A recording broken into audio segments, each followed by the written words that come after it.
సౌలుని దేవుడు ఎందుకు రాజుని చేశాడో తెలుసా? ఇంకెవ్వడో రాజు అవ్వకూడదు, నువ్వే బాగుండాలని అసూయతో రాజు అవుతావని నిన్ను రాజుని చేయలేదు. నిన్ను బట్టి అనేక కుటుంబాలు బాగుంటాయని నిన్ను రాజుని చేస్తే బాధ్యత కాలు కుదిలేసి అందరిని తొక్కాలనుకున్నావు చూసావా, అందుకు నాశనమైపోయి. సంసోన్ని ఎందుకు దేవుడు బలవంతుని చేశాడో తెలుసా?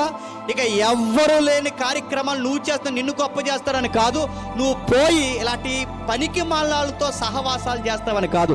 నీకెందుకు బలవంతుని చేశాడంటే ఇశ్రాయేలుకి అండా దొండ కొండగా నిలబడి ఏక కూడా వాలకుండా పచ్చిదవడ ఎముకతో ఎంతమంది వచ్చినా కొట్టి చంపుతావని ఒక నీతి సూర్యుడికి ముంగుర్తుగా నేను పెడితే నువ్వు పోయి సరసాలు ఆడావు గనక ఆశీర్వాదమే నీకు శాపమైంది. ఇస్కరియోతు యోధాను అపోస్తులు చేసింది ఎందుకు? సందా దొంగలిస్తావని కాదు, సేవను అమ్మేస్తావని కాదు, గురువుకే ఎండుపోటు పొడుస్తావని కాదు. నీ అపోస్తులత్వాన్ని ఉపయోగించుకుని అనేకులకు సేవలో ఒక మాదిరికరంగా దీవెనకరంగా నిత్యత్వంలో కూడా ఒక సింహాసనం మీద కూర్చుంటావని నిన్ను అపోస్తులను చేస్తే ఆ అపోస్తులత్వాన్ని అమ్మేసావు కనుక చివరికి నాశనమే.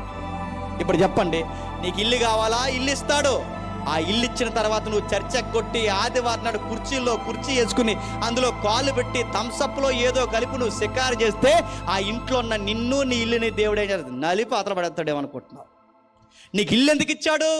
ఇంటిని బట్టి దేవుని స్తుతిస్తావని. పిల్లలు లేరు అనేస్తావు. పిల్లనిచ్చిన తర్వాత ఆ పిల్లలు అంకెట్టుకుని చర్చి మానేసే వాళ్ళు లేరు.